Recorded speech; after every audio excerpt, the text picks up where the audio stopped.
देख रहे हैं गुलिस्तान न्यूज। मैं आपके साथ सोनिका सिंह। बुलेटिन की शुरुआत करते हैं, लेकिन उससे पहले नजर हेडलाइंस पर। उत्तराखंड के दौरे पर गृह मंत्री अमित शाह, सीएम पुष्कर ने जॉलीग्रांट एयरपोर्ट पर किया शाह का स्वागत। आज आपदा प्रभावित क्षेत्रों का हवाई सर्वेक्षण करेंगे अमित शाह।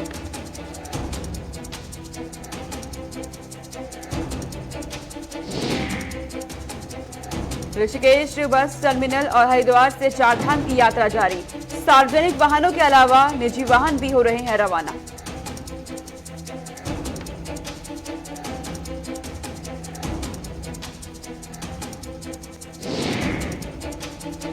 पंजाब कांग्रेस की जिम्मेदारी छोड़ना चाहते हैं हरीश रावत। उत्तराखंड चुनाव पर फोकस करेंगे हरीश रावत। रावत ने राहुल गांधी से मुलाकात की। उत्तराखंड चुनावों को लेकर चर्चा की गई।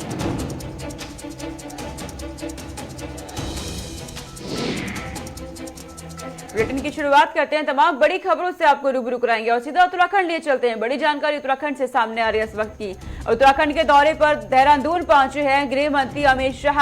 तो बड़ी जानकारी, देहरादून पहुंच चुके हैं सीएम पुष्कर ने जॉलीग्रांट एयरपोर्ट पर अमित शाह का स्वागत किया है। केंद्रीय मंत्री अजय भट्ट, प्रदेश अध्यक्ष मदन कौशिक भी इस दौरान मौजूद रहे। साथ ही आपको बता दें कि आज आपदा प्रभावित क्षेत्रों का हवाई सर्वेक्षण किया जाएगा और जो भी इलाके बुरी तरीके से प्रभावित है इस वक्त उत्तराखंड में, उनका जायजा लिया जाएगा। अमित शाह की तरफ से देहरादून पहुंच चुके हैं, हवाई सर्वेक्षण करेंगे। सीएम पुष्कर सिंह धामी से लगातार संपर्क में है और जानकारी ली जा रही है उत्तराखंड में इस वक्त क्या स्थिति है, कितना नुकसान हुआ है, किस तरह की व्यवस्थाएं की गई हैं, क्योंकि हाईकमान की तरफ से भी कहा गया है कि हर संभव मदद पहुंचाई जाएगी। उत्तराखंड में प्रशासन लगातार अलर्ट मोड में है। सीएम पुष्कर सिंह धामी ने खुद मोर्चा संभाल रखा है, लगातार ग्राउंड जीरो पे उतर रहे हैं और स्थानीय लोगों तक पहुंच रहे हैं। बातचीत की जा रही है, हर संभव मदद पहुंचाने का आश्वासन स्थानीय लोगों को भी दिया जा रहा है।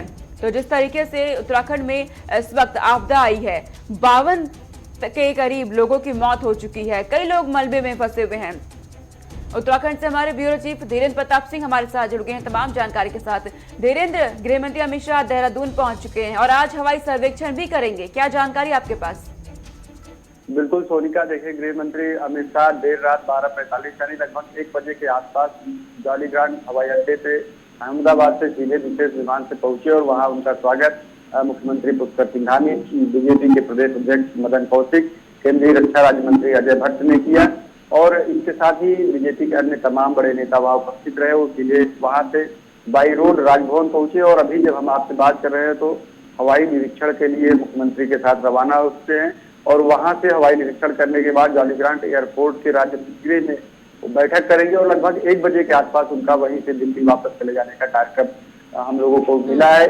इस दौरान अमित शाह हवाई निरीक्षण करने के साथ साथ जो बैठक करेंगे, तमाम उसमें राज्य के उच्च पदाधिकारी, ब्यूरोक्रेसी के लोग रहेंगे और साथ ही साथ मुख्यमंत्री, आपदा प्रबंधन मंत्री भी उसमें शामिल होंगे। सोनिका, और जानकारी दीजिएगा धीरेन्द्र, इस वक्त उत्तराखंड में क्या हालात है, कितना नुकसान उत्तराखंड में हो चुका है और मौसम विभाग क्या कह रहा है, आने वाले दिनों में मौसम अब कैसा रहेगा?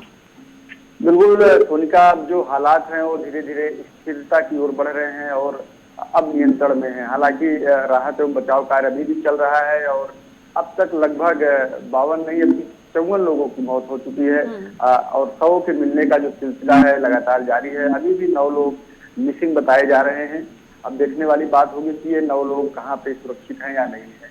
अब मुख्यमंत्री पुष्कर सिंह धामी ने लगभग 7,000 करोड़ के नुकसान होने की आशंका जताई है और उन्होंने कहा है कि इसका आकलन किया जा रहा है। आकलन जब हो जाएगा तो केंद्र सरकार से इसकी क्षतिपूर्ति के लिए अनुरोध किया जाएगा। सोनिका, तो इस तरह से देखे, अब मौसम विभाग ने भी अब मौसम के सामान्य होने की घोषणा की है और कहा है कि अगले 3 दिन मौसम सामान्य बना रहेगा और चारधाम यात्रा के जो रूट है वहां पर भी मौसम अब ठीक है और वहां यात्रा दोबारा से शुरू कर दी गई है।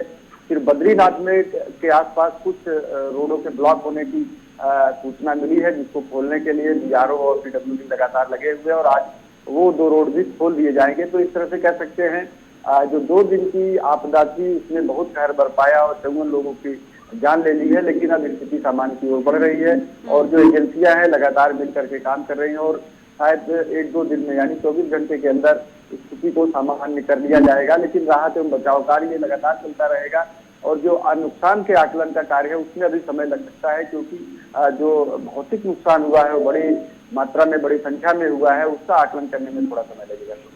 धीरेन्द्र, हमने देखा कुमाऊं क्षेत्र सबसे ज्यादा प्रभावित हुआ और साथ ही साथ चमोली में भी बताइएगा क्या हालात बने हुए हैं, पहाड़ी क्षेत्रों में क्या तस्वीर है इस वक्त? बिल्कुल, देखिए इस आपदा का सबसे बड़ा नुकसान कुमाऊं क्षेत्र में हुआ और खासकर नैनीताल जिले में हुआ, जहां पे अभी तक 30 से अधिक लोगों की जान चली गई है। लेकिन गढ़वाल का जो रीजन है वो इससे थोड़ा बचता रहा है और चमोली में कुछ जगह पे इस तरह की आपदाओं के होने की सूचना मिली है जहाँ पे नुकसान हुआ है, और ज्यादातर वहाँ पे सड़कों को नुकसान पहुंचा है। लेकिन सरकार ने व्यवस्था करके तत्काल वहाँ पे जो वैकल्पिक मार्ग है उनको खोल दिए हैं, इसलिए जो चारधाम यात्रा है वो सुचारू हो गई है। और जो स्थानीय सड़कें क्षतिग्रस्त हुई है उनका भी आकलन किया जा रहा है और उनके लिए भी एजेंसियां लगातार काम कर रही है। तो 1-2 दिन में उनका पूरी उम्मीद है कि जो चमोली का क्षेत्र है, यानी जहाँ पे बद्रीनाथ और केदारनाथ के रूट पड़ते हैं, वो पूरी तरह से सामान्य हो जाए। लेकिन कुमाऊं का जो क्षेत्र है वहाँ पे नुकसान बहुत ज्यादा हुआ है, वहाँ पे जनजीवन सामान्य होने में अभी भी समय लगेगा। ठीक है धीरेन्द्र, तमाम जानकारी आपने पहुंचाई, बहुत शुक्रिया। नजर आप बनाए रखिएगा, अब तमाम अपडेट्स आपसे लेते रहेंगे। आगे रुक करते हैं, बड़ी जानकारी इस वक्त ऋषिकेश बस टर्मिनल और हरिद्वार से चारधाम यात्रा जारी हुई। बड़ी जानकारी सामने आई है, सार्वजनिक वाहनों के अलावा निजी वाहनों को भी रवाना होने की परमिशन और निजी वाहन भी रवाना हो रहे हैं। आज बद्रीनाथ धाम का सड़क मार्ग खुलने के आसार भी है। भारी बारिश के बाद मार्ग बंद हुआ था और आज खुलने के आसार। सड़क मार्ग खराब होने के कारण बद्रीनाथ यात्रा रुक गई थी और केदारनाथ, गंगोत्री, यमुनोत्री में भी यात्रा जारी। तो बड़ी जानकारी आ रही है, लंबे समय से हो रही बारिश के चलते चारधाम यात्रा को रोका गया था और अब जानकारी मिल रही है कि ऋषिकेश बस टर्मिनल और हरिद्वार से चारधाम यात्रा जारी।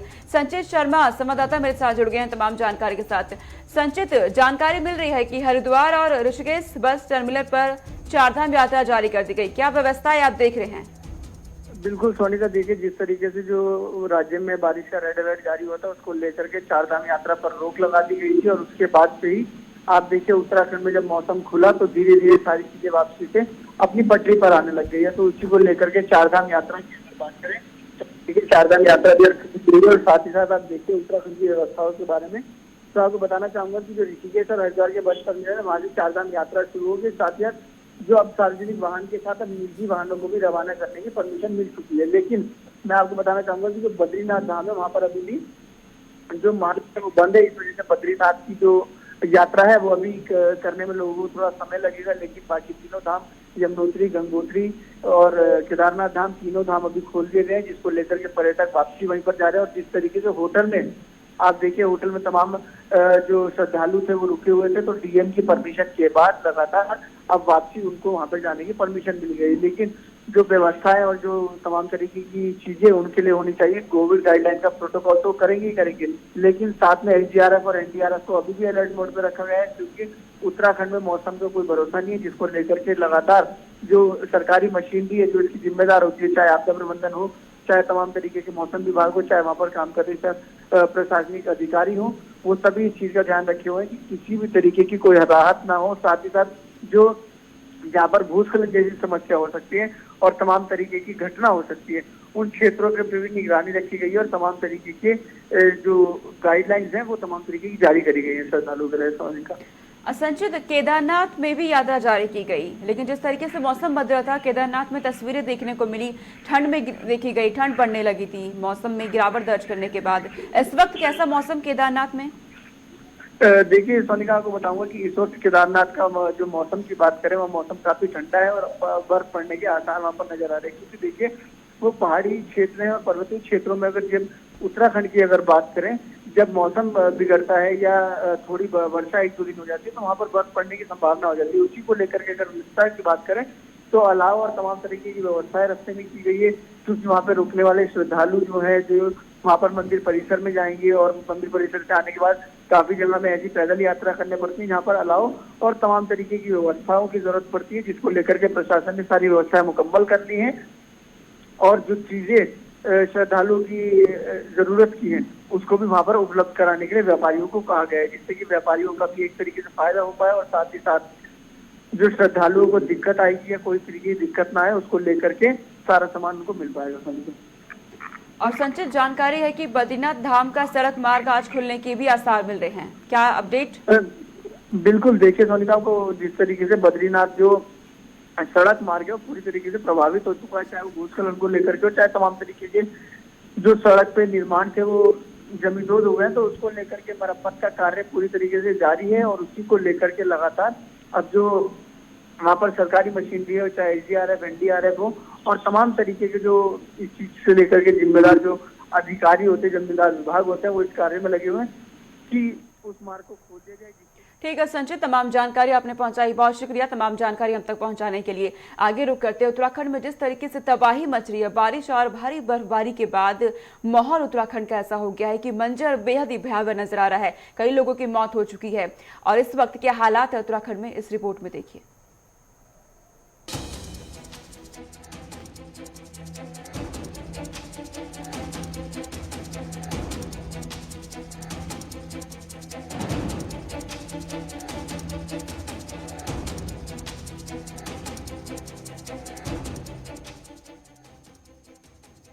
करीब करीब उत्तराखंड के हर इलाके में यही हाल है। पानी के प्रचंड पहाड़ से हाहाकार मचा हुआ है। जनजीवन पूरी तरह से अस्त व्यस्त हो गया है। अब इसे मौसम की मार कह लीजिए या फिर कुदरत की मार कहिए। लगातार मूसलाधार बारिश और बर्फबारी से उत्तराखंड का हाल बेहाल है। लोग घरों और होटल्स में बंधक बन गए हैं।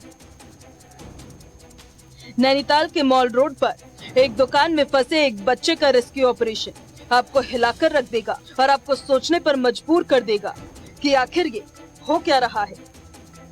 जी हाँ, इसी बच्चे को बचाने के लिए बचाव दल और पुलिसकर्मी मौके पर पहुंचे। पुलिसकर्मी किसी तरह एक दुकान में फंसे लोगों को निकाल रहे हैं। आप वीडियो में साफ तौर पर देख सकते हैं कि जान आफत में है। जवानों के हौसले लेकिन बुलंद है और उन्हीं बुलंद हौसलों के सामने पानी कदमताल बौनी लग रहा है। पानी का बहाव इतना तेज है कि कोई एक अकेला शख्स खड़ा न हो पाए और ढलान होने की वजह से तो पानी में ही बह जाए। इसलिए बचाव दल ने एक चेन बनाई और दुकान में फंसे लोगों को एक एक कर बाहर निकाला, साथ ही लोगों को सुरक्षित स्थान पर भी पहुंचाया।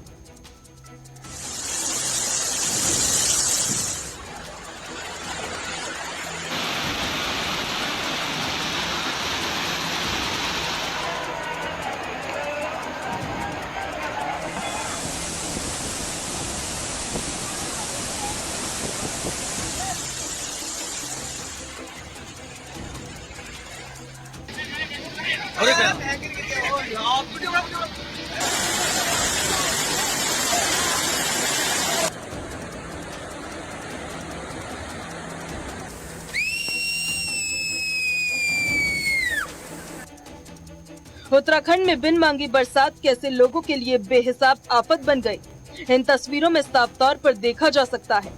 नैनीताल में गोलापार से जोड़ने वाला गोला पुल का एक हिस्सा टूट गया, जिसकी वजह से आवाजाही पूरी तरह से बाधित हो गई। उधर हल्द्वानी में ही रेलवे ट्रैक का हिस्सा भी नदी में समा गया। सोचिए पानी का बहाव कितना तेज रहा होगा कि पूरा का पूरा रेलवे ट्रैक बह गया। प्रदेश में नदियों ने विकराल रूप ले लिया है, जिसके कारण कई पुल तबाह हो गए, तो पुल टूटने के कारण आवागमन बाधित हो गया। साथ ही प्रदेश को करोड़ों रुपए का नुकसान अलग हुआ। उधर सीएम पुष्कर सिंह धामी ने बाढ़ प्रभावित इलाकों का हवाई निरीक्षण किया है। साथ ही मुख्यमंत्री ने प्रदेश की जनता से अपील की कि वो धैर्य बनाकर रखे। जहाँ जहाँ भी आपदा आई है वहाँ पर उसका स्वयं जो है आकलन करने के लिए, स्वयं लोगों से मिलने के लिए वहाँ पर मैं जा रहा हूँ। उसका ठीक प्रकार से लोगों की सहायता हो, ठीक प्रकार से लोगों को इस समय जो है जो ज़रूरत है उनकी होनी चाहिए, पूरी होनी चाहिए। उसके लिए सरकार हर संभव प्रयास कर रही है और हम लोग सभी के लिए प्रयास कर रहे हैं। यात्री लोग भी हमारे कुछ फंसे हुए हैं, कुछ हैं, उनको भी निकालने के लिए, सारे रास्ते खोलने के लिए, और हमारे किसान भाइयों का भी बड़ा नुकसान हुआ है उसका भी आकलन कर रहे हैं। माननीय प्रधानमंत्री जी ने भी बहुत चिंता व्यक्त करी है और उन्होंने भी लगातार हर संभव मदद देने का पूरा आश्वासन हमको दिया है। और वायुसेना के 3 हेलीकॉप्टर भी यहाँ पर हम लोगों ने वहाँ से मांग करी थी, वो भी आ गए हैं, वो भी अपने काम में लग गए हैं। अभी जान माल की काफ़ी क्षति हुई है, रोड टूट गई हैं, पुल टूट गए हैं, जगह जगह पर भूस्खलन हुआ है, सड़क बह गई है, तमाम जगह पर जो है भी जल भराव हो रखा है। सीएम पुष्कर सिंह धामी ने जिलाधिकारी को निर्देश दिए कि प्रभावित क्षेत्रों के लोगों को सुरक्षित स्थान पर पहुंचाया जाए, साथ ही रहने और खाने की समुचित व्यवस्था की जाए। सीएम पुष्कर सिंह धामी ने कहा है कि आपदा के कारण जिन परिवारों में जनहानि हुई है, उनके आश्रितों को 4 लाख रुपए का मुआवजा दिया जाएगा। उत्तराखंड में भारी बारिश के बाद जनजीवन अब अस्त व्यस्त हो गया है। कई इलाकों में मोबाइल नेटवर्क तक नहीं, जिसके कारण लोगों को काफी परेशानियों का सामना करना पड़ रहा है। आगे रुक करते हैं, बड़ी जानकारी इस वक्त सामने आ रही है। पंजाब कांग्रेस की जिम्मेदारी छोड़ना चाहते हैं हरीश रावत, ये कहा गया है उनकी तरफ से। बड़ी जानकारी है इस वक्त की। उत्तराखंड चुनाव पर फोकस करेंगे हरीश रावत, कहा गया है कि उत्तराखंड चुनाव पर फोकस करेंगे। रावत ने राहुल गांधी से मुलाकात की है इस विषय पर और पंजाब कांग्रेस की जिम्मेदारी छोड़ने को लेकर के चर्चा की गई है। साथ ही साथ उत्तराखंड चुनावों को लेकर के भी चर्चा की है। सोशल मीडिया के जरिए एक पोस्ट उन्होंने साझा किया और उसमें जानकारी उनकी तरफ से दी गई है कि पंजाब कांग्रेस की जिम्मेदारी छोड़ना चाहते हैं। धनराज गर्ग संवाददाता मेरे साथ जुड़ गए हैं तमाम जानकारी के साथ। धनराज, बड़ी जानकारी आ रही है कि हरीश रावत की तरफ से कहा गया है पंजाब कांग्रेस की जिम्मेदारी छोड़कर उत्तराखंड पे फोकस करना चाहते हैं।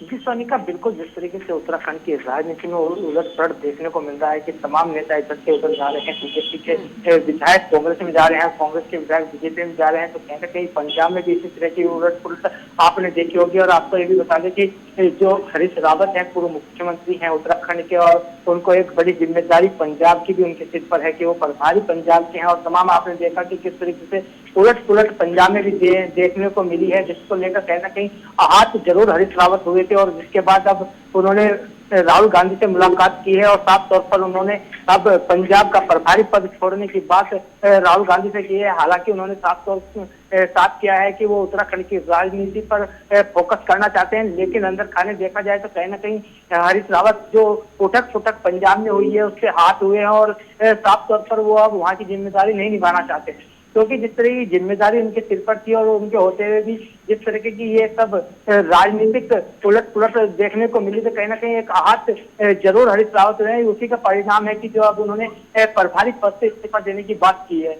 लेकिन अब देखने वाली बात होगी कि क्या राहुल गांधी उनको इस जिम्मेदारी से पदमुक्त करते हैं या नहीं करते हैं। हालांकि हरीश रावत की तरफ से धनराज कहा जा रहा है कि उत्तराखंड में जो आपदा आई है उसके चलते बेहद वो दुखी हैं, क्योंकि लोगों से मिल नहीं पा रहे हैं। जी बिल्कुल सोनिका, कहीं ना कहीं जो जिम्मेदारी हरीश रावत को मिली हुई है कि वो पंजाब के प्रभारी हैं और उनका साफ तौर पे यही कहना है कि जो प्रभारी पद का इस्तीफा देने की बात वो कर रहे हैं, वो कहीं ना कहीं उत्तराखंड की राजनीति से एक अलग होते हुए नजर आ रहे हैं, क्योंकि उत्तराखंड में जिस तरीके से आपदा आई है और वो उनके बीच नहीं पहुंच पा रहे हैं, तो कहीं ना कहीं समय की कमी बताते हुए उन्होंने साफ तौर कर दिया है कि जो पंजाब की प्रभारी होने के नाते वो उत्तराखंड के वास्ते से नहीं मिल पा रहे हैं। और अब उन्होंने राहुल गांधी से यही अपेक्षा की है कि वो उनको जल्द ही उत्तराखंड का प्रभार सौंपेंगे और वहां से जो पंजाब का प्रभारी बनाया हुआ है उससे पदमुक्त करते हुए उन्हें उत्तराखंड की जिम्मेदारी पूरी चुनाव में लगाएंगे। जी सोनिका, यानी जो दावा किया जा रहा है 2022 में जीत का कांग्रेस की तरफ से पूरा फोकस किया जाएगा अब।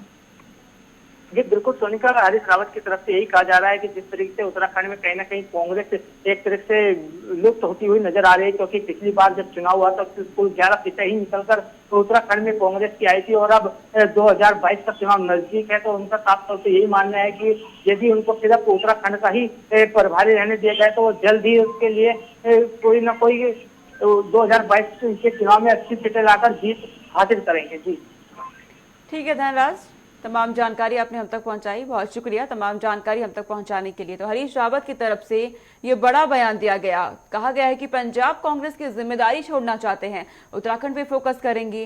जिस तरीके से आपदा उत्तराखंड में इस वक्त आई है, हवाला दिया गया है कि उत्तराखंड की जनता से मुलाकात नहीं कर पाए, मिलना चाहते हैं पूरे उत्तराखंड वासियों से, लेकिन जिस तरीके से उनके पास जिम्मेदारी है तो उस जिम्मेदारी को कहीं ना कहीं कम करवाना चाहते हैं। राहुल गांधी से मुलाकात की गई है और विषय पर चर्चा भी की गई है। आगे रुक करते हैं, एक और बड़ी जानकारी पंजाब से ही सामने आ रही है। 25 अक्टूबर को पंजाब कैबिनेट की अहम बैठक होने वाली है, तो बड़ी जानकारी सोमवार को सुबह 11 बजे ये बैठक होनी है। कैबिनेट की बड़ी बैठक होगी, समय रखा गया है सोमवार को सुबह 11 बजे। सीएम चरणजीत सिंह चन्नी की अगुवाई में सिविल सचिवालय में ये बैठक होगी। आज ट्रांसपोर्ट मंत्री अमरिंदर सिंह राजा वनिंग प्रेस कॉन्फ्रेंस भी करेंगे, ये जानकारी भी सामने आ रही है। अहम बैठक होने जा रही है 25 अक्टूबर को। पंजाब के सीएम लगातार कैबिनेट की बैठक कर रहे हैं, जनता के हित में फैसले लिए जा रहे हैं और इससे पहले जो भी मुद्दे रह गए थे उन मुद्दों पे भी मुहर लगाई जा रही है। पंजाब से हमारे रीजनल हेड और हमारे सीनियर साथी नवदीप छाबड़ा हमारे साथ जुड़ गए हैं तमाम जानकारी के साथ। नवदीप, बड़ी जानकारी मिल रही है कि 25 अक्टूबर को पंजाब कैबिनेट की अहम बैठक होने जा रही है, क्या कुछ इस बैठक का एजेंडा? देखिए, बिल्कुल पंजाब सरकार ने हालांकि एजेंडा जो है वो घोषित नहीं किया है, लेकिन ये साफ है कि 25 तारीख को सोमवार सुबह 11 बजे सिविल सचिवालय में बैठक होगी और 26 तारीख से पंजाब के अंदर जो इन्वेस्टमेंट समिट है वो शुरू हो रही है। सभी निवेशकों को आह्वान किया गया है, चाहे वो पंजाब के अंदर पहले से जो इंडस्ट्री चला रहे हैं या फिर जो विदेशों के अंदर एनआरआई हैं, उनको भी आह्वान किया गया कि वो पंजाब के अंदर आए, इन्वेस्टमेंट करें और उसके लिए पंजाब सरकार उनको हर संभव मदद जो है वो देने को तैयार है। तो फोकस रहेगा कि इंडस्ट्री के लिए क्या कुछ बड़ा ऐलान किया जाए ताकि इन्वेस्टमेंट समिट से पहले तमाम उद्योगपतियों को एक ऐसा मैसेज देने का प्रयास किया जाए कि पंजाब के अंदर अगर वो अपनी इंडस्ट्री लगाते हैं, निवेश करते हैं, तो सरकार उनको प्रोत्साहित करने के लिए क्या कुछ बड़े कदम जो है वो उठा सकती है। तो ये संदेश देने का प्रयास जो है वो जरूर किया गया। इसके अलावा किसानों से जुड़े मुद्दे हैं, एम्प्लॉय से जुड़े कई मुद्दे हैं जिसको लेकर सरकार ने अभी समाधान करना है, तो इन चीजों पर फोकस रहेगा क्योंकि समय बहुत कम है। 13 नुकाती एजेंडे पर काम करना है और उसी एजेंडे पर आधारित ये बैठक होगी। लेकिन देखना यही होगा क्या कुछ बड़े फैसले, पिछली बार भी क्योंकि आपने देखा होगा कि शहरों और गांव के अंदर पानी के बिल माफ कर दिए थे, बिजली के 2 किलोवाट तक के सभी बिल माफ कर दिए थे। इसी तरीके से तमाम जो घोषणाएं हैं जो अभी लंबित हैं, जिन पर काम होना है, उस पर सरकार की चिंता रहेगी, फोकस रहेगा ताकि चुनाव से पहले आम लोगों तक वो चीजें डिलीवर की जा सके। नवदीप, 1 बजे प्रेस कॉन्फ्रेंस करने वाले ट्रांसपोर्ट मंत्री, इससे पहले हमने देखा लगातार वो सख्त कार्रवाई कर रहे हैं जो भी टैक्स अवैध वसूली के मामले आ रहे थे। देखिए, बिल्कुल पंजाब के अंदर जो बस माफिया है वो पिछले कई सालों से कहीं ना कहीं फैला हुआ था और ये चिंता का सवाल था। इससे पहले उन पर कार्रवाई नहीं की गई, लेकिन जब से नया मंत्रिमंडल बना है, अमरिंदर सिंह राजा बिल्डिंग को कमान दी गई है, तो आप देखिए 50 से ज्यादा वो बसें जो हैं, इससे भी ज्यादा गिनती होगी जिनको जब्त किया गया है, जो बिना फीस के चल रही थी, बिना परमिट के चल रही थी, टैक्स अदा नहीं कर रहे थे। तो ये सरकार की बड़ी उपलब्धि है कि जो लाखों रुपए, बिल्कुल नवदीप, सरकार की बड़ी उपलब्धि और एक्टिव मोड में भी नजर आ रही है पंजाब सरकार। बहुत शुक्रिया नवदीप तमाम जानकारी हम तक पहुंचाने के लिए।